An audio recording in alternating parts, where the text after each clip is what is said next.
Hi అండి. నేను మీ గీత. 'రావణ్ చెరలో సీత' పార్ట్ 2. నాన్న, మీకేది ఇష్టమైతే నాకు అదే ఇష్టం నాన్న. నేనెప్పుడూ కూడా నీ మాట కాదని అనను నాన్న అని కన్నీళ్లతో అంటుంది సీత. నా బంగారు తల్లి అని నుదుటి మీద ముద్దు పెట్టుకుంటాడు సత్యం. సరే తల్లి, బయట చాలా పనులున్నాయి. నువ్వు తొందరగా రెడీ అవ్వు అని బయటికి వెళ్ళిపోయాడు సత్యం. ఇక సీత అలానే చైర్లో కూర్చొని సైలెంట్‌గా అలా బాధపడుతూ ఉంటుంది. ఇక ఇంకా పక్కనే మీనా కూడా ఉంటుంది. అది రాజస్థాన్. ఉదయం 8 గంటలకు. శ్రీరామచంద్ర, నా మాట విను నాన్నా. మనం పెళ్ళికి వెళ్ళడం చాలా ఇంపార్టెంట్ నాన్నా. ఇంకా చెప్పాలి అంటే మీ నాన్ననే ఈ పెళ్ళికి వెళ్ళాలి. కానీ మీ నాన్న ఇంపార్టెంట్ వర్క్ ఉండడంతో ఆఫీస్‌కి వెళ్ళిపోయాడు. కనీసం మనమైనా ఈ పెళ్ళికి వెళ్ళాలిరా అని బ్రతిమలాడుతూ ఉన్నారు రాజారాం గారు, వాళ్ళ తాతయ్య. మీకు ఎన్నిసార్లు చెప్పాలి నన్ను అలా పిలవద్దు అని? జస్ట్ రామని పిలవండి. శ్రీరామచంద్ర వద్దు. లేదంటే నా కోపం మీకు తెలుసనుకుంటా అని కోపంగా బేస్ వాయిస్‌లో అంటాడు. మన హీరో రామ్ 6 అడుగుల ఆజానుబాహుడు. ముట్టుకుంటే మాసిపోయే రంగు, సిల్కీ హెయిర్, చిరుతలాంటి చూపు, పింక్ కలర్‌లో ఉండే లిప్స్, షార్ప్ నోసు, ఇక మగసిరి ఉట్టుపడే మీసకట్టు, కండలు తిరిగిన 8 ప్యాక్ బాడీ. ఎవరైనా చూస్తే తట్టుకోవడం కష్టమే అతన్ని. అంత హాట్ అండ్ క్యూట్‌గా ఉంటాడు శ్రీరామచంద్ర. సారీ రామ్. తెలుసురా మనవడా. కానీ నాకు ఇప్పుడు ఫ్యాషన్‌గా మార్చుకున్నంత మాత్రాన నీ పేరు నీది కాకుండా పోతుందా? నేనేం వినను. నేను నిన్ను శ్రీరామచంద్ర అని మాత్రమే పిలుస్తా. లేదంటే నా కోపం నీకు తెలుసు గదా! నేను నీ తాతయ్యని. నా రక్తం నువ్వు.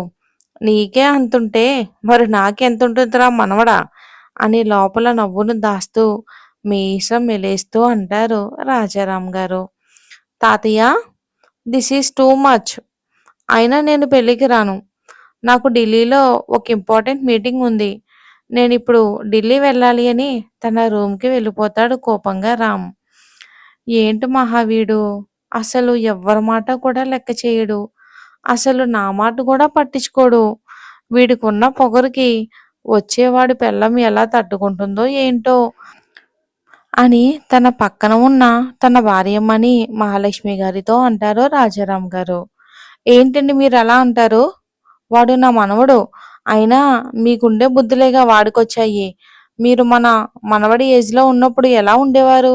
అసలు ఎవరినైనా పట్టించుకునేవారా? కోపం, యాటిట్యూడ్ అన్నీ మీ పోలికలే. మళ్ళీ నా మనవడినంటారేంటి? అని మొఖం పక్కకి తిప్పుకుని అంటారు మహాలక్ష్మి గారు. అబ్బో! మనవణ్ణి అనగానే పౌరుషం పొడుచుకొచ్చిందే మహాలక్ష్మి గారికి. కానీ ముందు వాడిని ఒప్పించు పెళ్ళికి వెళ్ళడానికి అని బయటికి వెళ్ళిపోతారు రాజారాం గారు. హ్మ్. తాత, మనవడు ఇద్దరు ఇద్దరే. నా కొడుకైనా నయం, చెప్పిన మాట వింటాడు అని నిట్టూర్చి రామ్, రామ్ అని పిలుస్తూ రూమ్‌లోకి వెళ్తారు మహాలక్ష్మి గారు. వాళ్ళు రూమ్‌లో నుంచి బయటికి వచ్చి లిఫ్ట్‌లో రామ్ ఉన్న రూమ్‌కి వెళ్ళి రామా అని చిన్నగా పిలుస్తూ రూమ్ మొత్తం చూస్తుంది మహాలక్ష్మి. కానీ రామ్ ఎక్కడా కనిపించడు. రామ్, ఎక్కడున్నావు కన్నా అని బాల్కనీలోకి వెళ్ళి చూడగా అక్కడ రామ్ సీరియస్‌గా సిగరెట్ కాలుస్తూ కోపంగా ఉన్నాడు. ఇక అతడి పిడికిలితో గోడకు చిన్నగా పంచెస్ ఇస్తున్నాడు రామ్. ఎందుకు నాన్నా కోపం? కొంచెం కోపం తగ్గించుకోరా కన్నా అని రామ్ చేతులు పట్టుకుని చిన్నగా పిడికిలిని తీస్తూ అంటారు మహాలక్ష్మి గారు. అయినా కూడా రామ్‌లో కోపం తగ్గక అలానే సిగరెట్ తాగుతూ ఉంటే ఆ సిగరెట్‌ని తీసి పక్కన పడేస్తారు మహాలక్ష్మి గారు. చిర్రున కోపంగా చూస్తాడు మహాలక్ష్మి గారి వైపు. వెంటనే కోపం తగ్గించుకోవటానికి రామ్ గట్టిగా ఊపిరి పీల్చుకుని వదిలి, ఏంటి గ్రాని, నువ్వు నాకు కోపం తెప్పించే పనులు చేస్తావు. ఎందుకని? కొంచెం కూల్‌గానే అంటాడు రామ్. ఏంట్రా కోపం? అలా సిగరెట్ తాగితే హెల్త్ పాడవదా? అయినా ఎందుకురా ఇలా సిగరెట్ తాగడం? నిన్ను కాదు మీ తాతయ్యని అనాలి. నీకు ఆయనే కదా దీన్ని అలవాటు చేశారు అని కోపంగా అంటారు మహాలక్ష్మి గారు. తనని కాకుండా వాళ్ళ తాతయ్యని తిడుతూ ఏంటి గ్రాని నువ్వు? ఈ విషయంలో కూడా నువ్వు తాతయ్యనే తిడుతున్నావు. నన్ను తిట్టేయొచ్చు కదా! నాకు కూడా నువ్వు నన్ను తిడితే ఎలా ఉంటుందో చూడాలని ఉంది. ఈ ఒక్కసారికి తిట్టవా గ్రాని?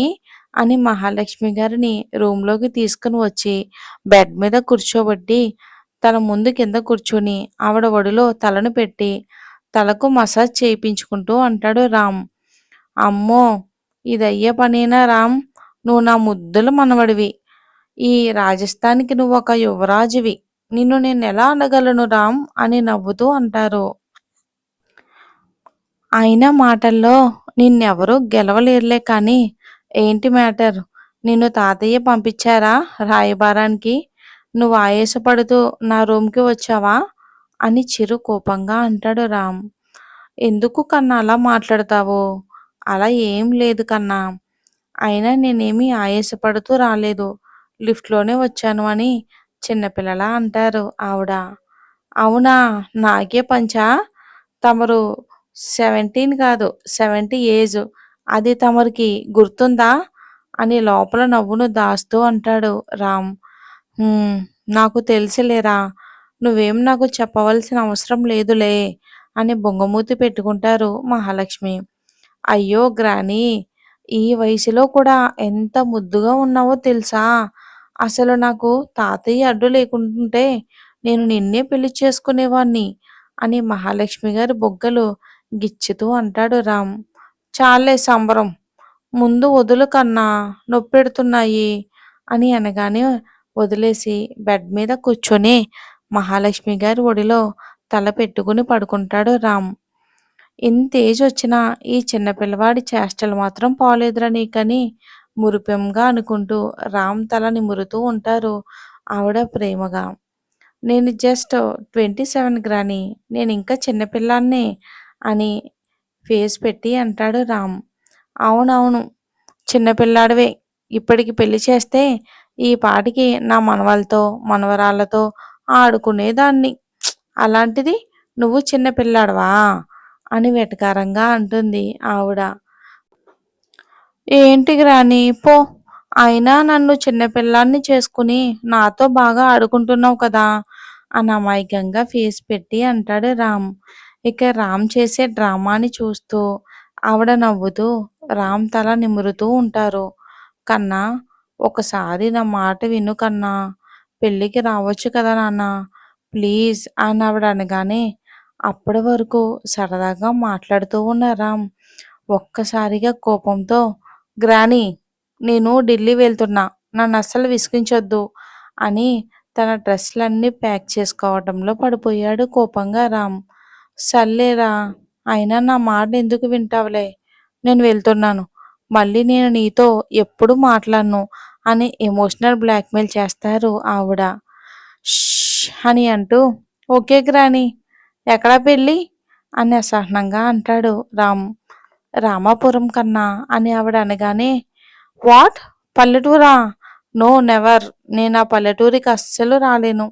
నాకు ఈ పల్లెటూరు అంటేనే నచ్చదు. అలాంటిది ఇప్పుడు పెళ్ళికి రావాలి అంటే ఎలా? నేను అస్సలు రాను అని గట్టిగా తెగేసి చెప్పేశాడు రామ్ వాళ్ళ గ్రానీకి. ఇక మహాలక్ష్మి గారు మొహం చిన్నబుచ్చుకునేసరికి ఓకే ఓకే గ్రానీ. ఫేస్ అలా డల్‌గా పెట్టకు. నేను అలా చూడలేను గ్రానీ. ఇంకొక విషయం నేను జస్ట్ పెళ్ళికి అటెండ్ అయ్యి వెంటనే రిటర్న్ అవుతాను. కాదని నన్ను మళ్ళీ ఎమోషనల్ బ్లాక్‌మెయిల్ చేస్తే మాత్రం మళ్ళీ నేను అమెరికాకి షిఫ్ట్ అవుతా అని రామ్ బ్లాక్‌మెయిల్ చేశాడు. వద్దొద్దు కన్నా! ఇన్ని సంవత్సరాలు చదువు, బిజినెస్ అని మాకు దూరంగా ఉన్నావు. ఇంకా ఈ ముసలి ప్రాణం భరించలేదురా నువ్వు దూరం వెళ్ళిపోతే. నువ్వు చెప్పినట్టు చెయ్యి అని నవ్వుతూ అంటారు ఆవిడ. దట్స్ మై గ్రానీ అని ఆవిడ బుగ్గలు గట్టిగా లాగుతాడు రామ్. ఇక ఆవిడ కూడా నవ్వుతూ బయటికి వెళ్తూ తొందరగా రెడీ అవ్వు కన్నా! ఇంకో గంటలో నువ్వు, నేను, తాతయ్య, మీ అమ్మ మనం నలుగురం వెళ్ళాలి అని చెప్పి రెడీ అవ్వడానికి వెళ్ళిపోయారు ఆవిడ కూడా. ఇప్పుడు పెళ్ళికి రెడీ అవ్వాలా? అది కూడా పల్లెటూరికి వెళ్ళాలి అంటే ఏం చేస్తాం? తప్పదు కదా మరి. గ్రానీకి మాటిచ్చానుగా తప్పుతుందా? వెళ్ళాలి అని టవల్ తీసుకొని వాష్‌రూమ్‌కి వెళ్తాడు రామ్. ఇదండి మన హీరో రామ్ గురించి. రామ్ ఫ్యామిలీ గురించి కూడా చూద్దాం. ఇక తండ్రి రఘురామ్, తల్లి సుప్రజ, తాత రాజారాం, నానమ్మ మహాలక్ష్మి. ఇంకా చాలా క్యారెక్టర్స్ ఉన్నాయండి. అంటే స్టోరీ క్యారెక్టర్స్ కూడా యాడ్ అవుతూ ఉంటాయి. స్టోరీ ముందుకు తీసుకెళ్తారని మనస్ఫూర్తిగా కోరుకుంటున్నానండి. Thanks for watching. ఈ బ్యాక్‌గ్రౌండ్ ఇమేజెస్ వల్ల మీకు ప్రాబ్లమ్ ఏమి ఉండదని కోరుకుంటున్నాను. మీకు కూడా తెలిసే ఉంటుంది కదా! న్యూ రూల్స్ వచ్చినియి యూట్యూబ్ నుంచి. అందుకని నేను ఇలా చేంజ్ చేయవలసొస్తుంది బ్యాక్‌గ్రౌండు. Thanks for watching.